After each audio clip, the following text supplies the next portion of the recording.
The third type of join I want to show you is a cross join. And this is an interesting join because it forces us to dig into how joins work. Let me make some room and scroll the code. A cross join is simply a Cartesian product or a multiplication between two data sources.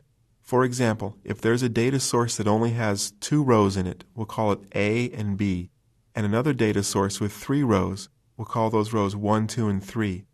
The Cartesian product would multiply each row in table A against table B. So you'd end up with a result set of A1, A2, A3, B1, B2, B3. There's no restriction at all in a cross join. You simply get every row in the first table matched up with every row in the second table. You can think of a cross join as the first step, an inner join or outer join, because logically, even the inner join and outer join match up every row from the first table with every row from the second table, and then they apply restrictions to show you only those that are a match. Physically, SQL Server isn't going to do that because that would be inefficient, but logically that's how you can think of them. So a cross join is the first step of an inner join without the restriction. And even if you look at the syntax, you'll see that it's from the first table, cross join the second table with no on clause there at all. Now in the CHA database, the guide table is a small table. There's only 3 guides. Switch to the database. And I'll go ahead and show that to you. Let me comment out and just select all of the guides. See there's only 3 guides in there. And Control Z to undo my comment. So if we do a cross join, we're going to end up with,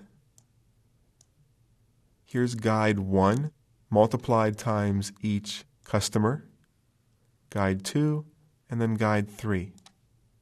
So the logical question is, why would you ever do a cross join? Well, the most common reason for doing a cross join is you made a mistake someplace in a graphical tool and forgot to connect together the primary key and the foreign key, so the query is running forever as it multiplies all these rows out. But reasons why you might want to do a cross join would be to come up with a lot of data to populate some tables for testing purposes, or to create some pigeonhole type rows where later on other data will come in and finish filling out those rows. I've done this in a manufacturing situation where we knew at the beginning of the job we would be doing X number of tests, and we wanted to be able to show all those tests in the GUI and then have them filled out. So a cross join was perfect for pre-populating that data.